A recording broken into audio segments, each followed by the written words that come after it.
अब जैसे क्या याद दिलाते परमात्मा, सर्व सोने की लंका थी वो रावण से रणधीरम, एक पलक में राज विराजी जम के पड़े जंजीरम, मन तू सुख के सागर बसरे भाई और न ऐसा यसरे। जैसे कोई अच्छा राजनेता हुआ है और उसकी मृत्यु के उपरांत उसकी यादगार में उसका स्टेच्यू बना दिया, मूर्ति कोई पत्थर पीतल की।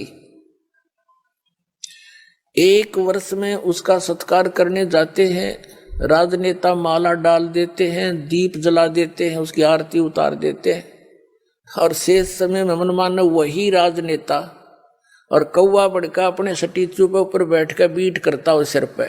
बता के जस हुआ क्या, ये हुई ये।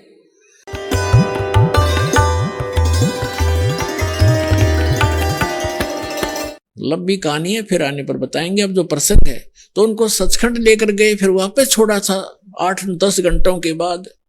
तब उन्होंने आकर बताया है, क्या बताया है कि शंखों लहर मेहर की उपज, कहर नहीं जा कोई। कहर माने दुख। जैसे एक परिवार का इकलौता पुत्र था, मृत्यु से, रोग से मृत्यु होगी, किसी की दुर्घटना से होगी, तो कहर टूट गए। वो कहर था। या हम किसी को सताने के लिए प्रयत्नशील होते हैं, या किसी और सारा दिन हम 2 रोटी के लिए ही जंग ढोते रहते हैं। तो कहने का भाव ये है कि वहां शंखों लहर मेहर की उपजे, कहर नहीं जा कोई, वहां कोई दुख नहीं।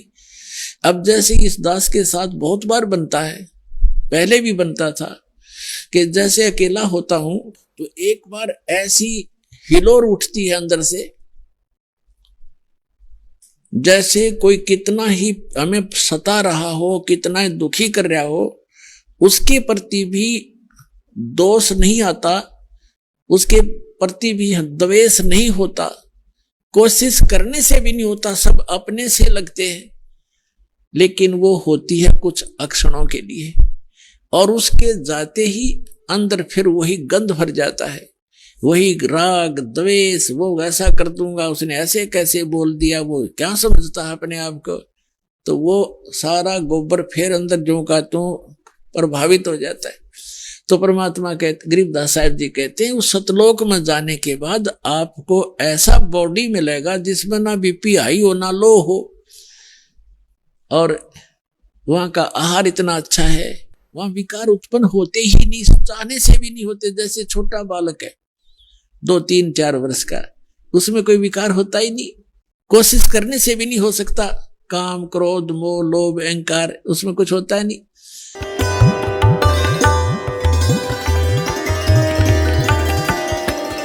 जहां आप रहा करते थे सारी सुविधा थी आपको सतलोक में। सतलोक के अंदर आपके बहुत बड़े सुंदर मकान महल वो खाली पड़े हैं, और सदाबहार बाग है, वहां पर बगीचे हैं, सेब संतरे काजू किस्मस मेवा वहां सदाबहार है, बड़े बड़े मकान हैं, आगे बड़ा लॉन है, उसमें आपके एक पार्क, सबके यहाँ पार्क है एक जैसा सेम टू सेम, और वहां पर बहुत सुंदर झूल हैं जहां तुम झूला करते थे। जो बकवादे हम यहाँ खोज रहे हैं ये तो कुछ भी नहीं है, जिनको हम सुख मानते हैं, और वहां आपके चरणों में सदा रहेंगी वो सुविधाएं। या तो मान लीजिए कोई 2 पैसे इकट्ठे हो गए किसी के पास, तो घूमने के लिए चला जाता है कुल्लू मनाली, ज्यादा से ज्यादा 2-4-10 दिन मुश्किल से 1 वर्ष में निकाल पाओगा, आते फिर कुल्लू में जुड़ जाएगा। बताओ के शहर से पट्टा हुआ खा के। वो